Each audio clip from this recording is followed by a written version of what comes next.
The Great War was over. On the 11th of November 1918, an armistice had been signed. In Britain and France, the survivors celebrated victory, the return of peace and the end of bloodshed.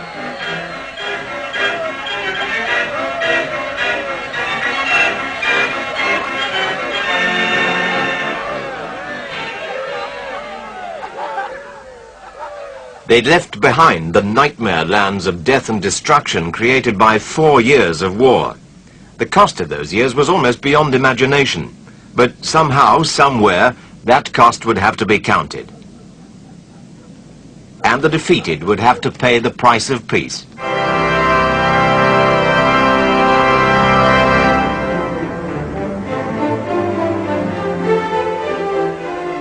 To the west of Paris stands the great palace of Versailles.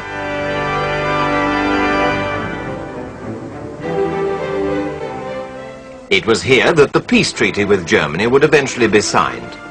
But before that could happen, much had to be decided.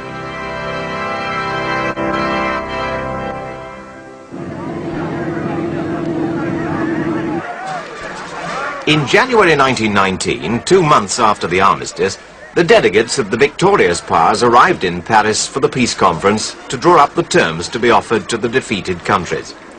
In all, the representatives of 27 nations attended that conference.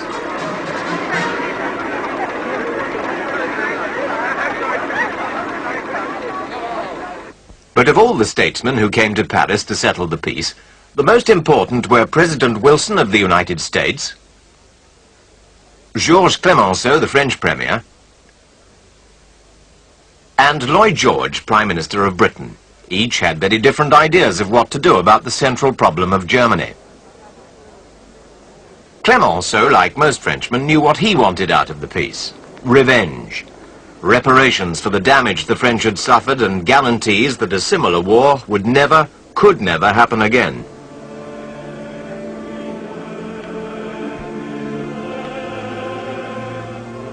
The idea that Germany should be let off lightly would have seemed sheer madness to Frenchmen who'd seen the effects of the German war machine on their own country. In order that scenes like this could never happen again, they wanted a Germany stripped of her wealth and armed forces.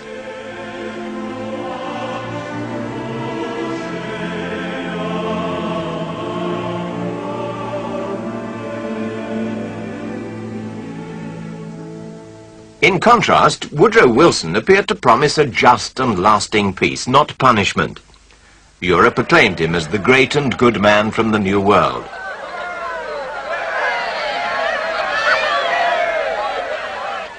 This was because his 14 points seemed to promise a new moral order in international affairs. No more secret diplomacy, reduction in armaments, and a League of Nations to protect all countries from aggression. He didn't want revenge as the French did, but there was no question that Germany should get off scot-free. But while Wilson was planning the future of Europe, Americans were rapidly losing interest as their boys came back home. They wanted a peace that wouldn't involve them in European affairs. Surprisingly, it was Lloyd George who fought most strongly for German interests at Versailles. Behind him was a public elated by victory, but eager for revenge. The Prime Minister appeared to share their opinion, but really had no time for those who wanted to destroy Germany. What mattered to him was that Germany should be made stable and allowed to recover her strength as a trading partner.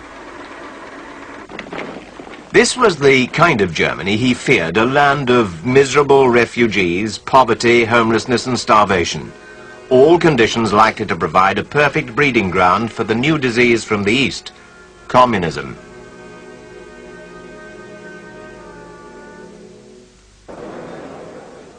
In Berlin, his fears had already been realized. A communist revolt had broken out there in early January. While the leaders tried to rouse the mass of the people, armed communists occupied key public buildings.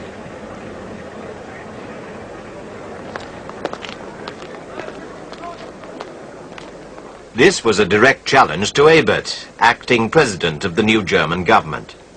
He had to turn for support to army generals who brought in bands of ex-soldiers and turned them loose on the communists. Berlin briefly became a battlefield.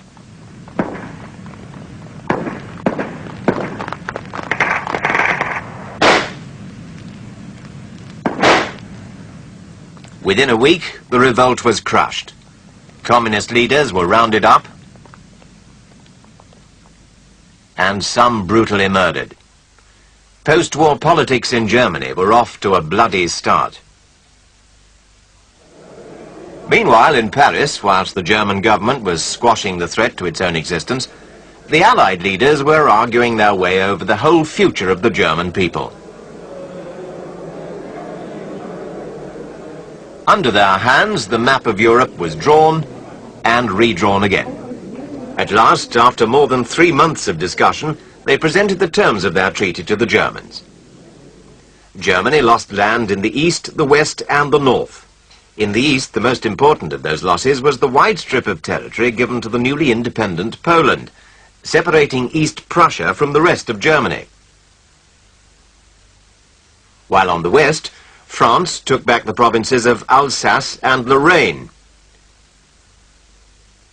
and was also given the right to mine coal in the Saar, an area placed under League of Nations control for 15 years. To protect France, Germany was forbidden to station soldiers in the Rhineland, an area which was to be occupied by Allied troops until 1935. It was not only the loss of territory which Germany resented, but also the fact that Czechoslovakia and Poland now contained large numbers of Germans. And as if to add insult to injury, the treaty forbade German-speaking Austria to unite with Germany. Her fortifications were to be destroyed. Her army was to be reduced to 100,000 men. No air force, no submarine,